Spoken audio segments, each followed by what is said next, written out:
Tell me a little bit more about yourself, about how you came to be where you are right now. Well, there's so many things to say, but I think as a child, my father was a minister, and I grew up in the small town of Harrison Hot Springs in British Columbia, here, just about a couple hours east of Vancouver.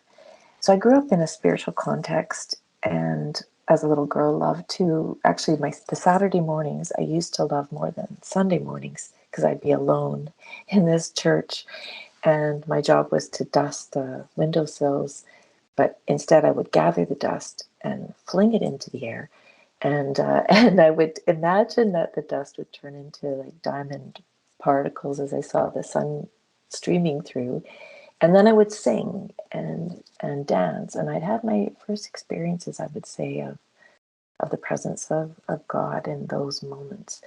Years later, when I was in a crisis, when I was around 30, I was really, really turned upside down with some events of my life. That memory came back to me of being a child and experiencing that moment of presence, and I really reached out to God. That embarked me on a healing journey and a deep soul journey with my faith. I was introduced to the music of Taizé, which really, really impacted me, brought me into a different kind of prayer life. And then I began to write songs that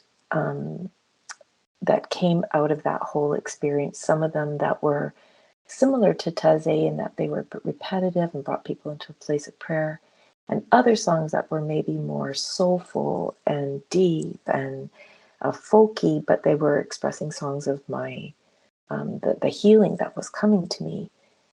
Then, to my surprise, I began to share those songs, and they actually resonated with people. That was a shock to me because I thought, I'm just coming out of this cave. I just got to share what's happening to me. And it resonated. And so I began to lead what is now called Evenings of Sung Prayer. They're like songs that were rooted in the Taizé tradition, but with the heart of how can we pray together through music? And then somebody says, oh, we should record some of these things. And I thought, my gosh, that would be amazing. And so then the first recording happened in 2006. And then I began to do retreats. And then, so it's been an organic, generic evolution of, I feel like I've eaten at a beautiful table that has nourished my soul. And then I think, wow, this food is really great. I want to share this with other people.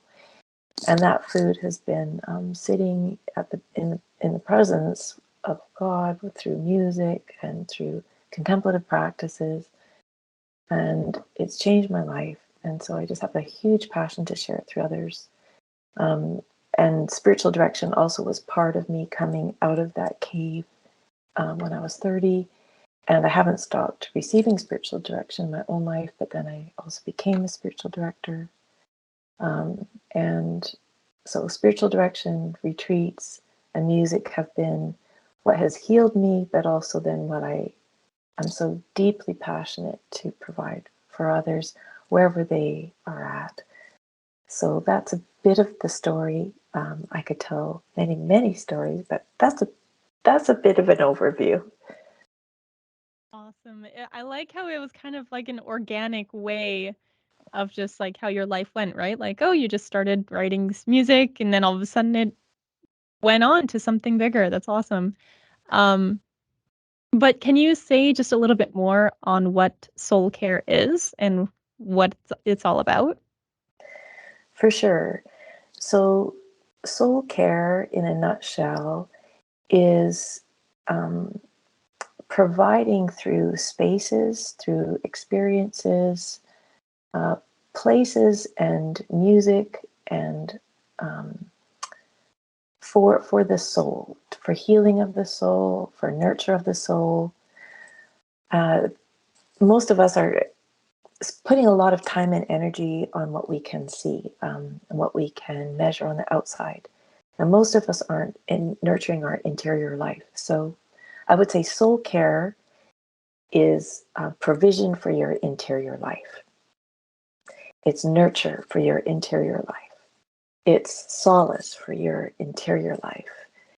It's to, if I can use a word picture, if your life is like a tree, and mostly we're looking at what we can see above the ground, soul care is to care for what you can't see, what's underneath the ground, your root system.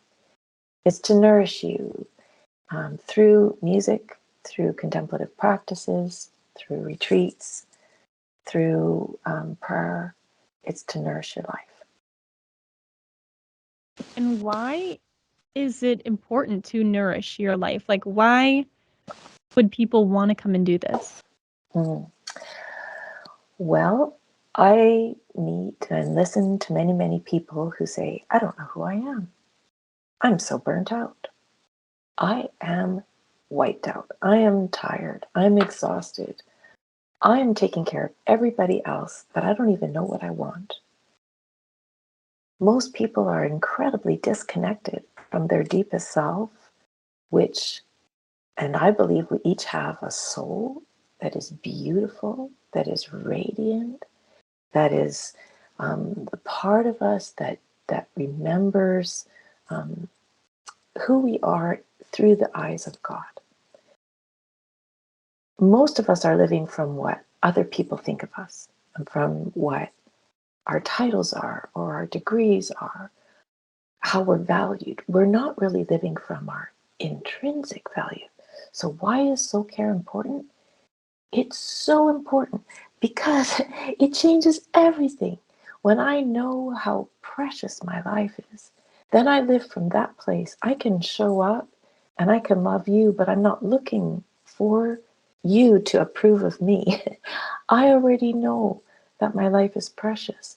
And so soul care helps us to live in integrity with our outer life instead of trying to play catch up and have competition with you so that I can be approved by somebody or an institution. No, it's something I know deep within my being. So soul care, even though it's attending to something that's maybe invisible, it provides integrity for our whole life.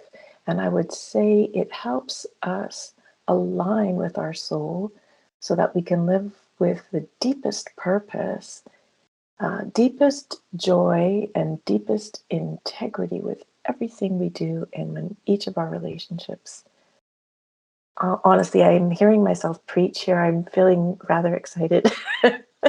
But I am so deeply passionate that every single person is here for a reason.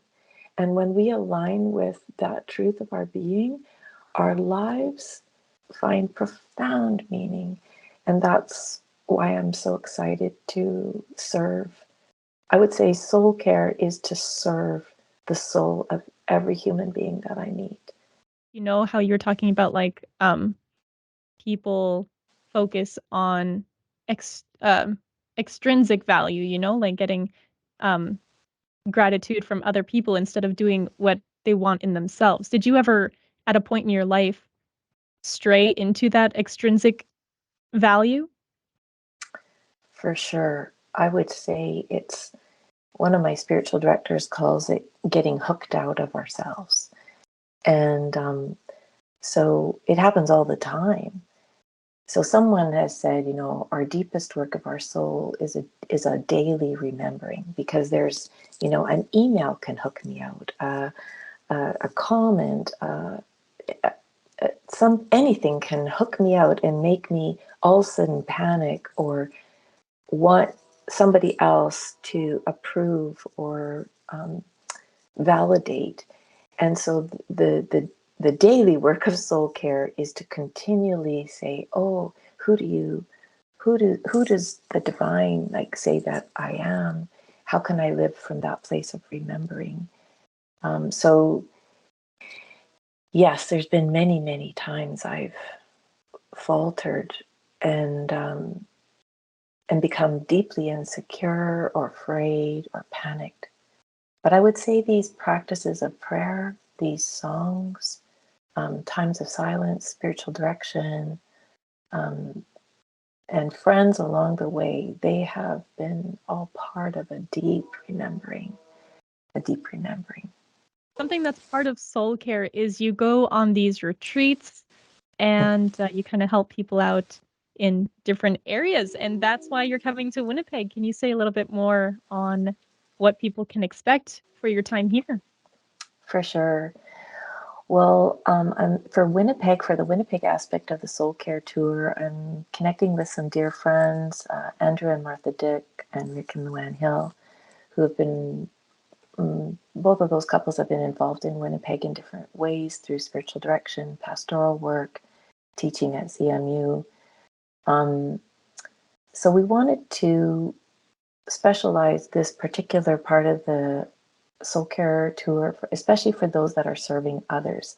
I meet a lot of people in ministry of some kind or caregiving of some kind, that they're burnt out and that they have lost that passion, lost that sense of care for their own lives. So we're wanting to create a space where they can receive, actually. You don't have to try to do anything or produce anything, but we want to create a space where you can receive. If you kind of think about that first part of Psalm 23, you're invited to rest, you're invited to lie down, and that your soul is restored.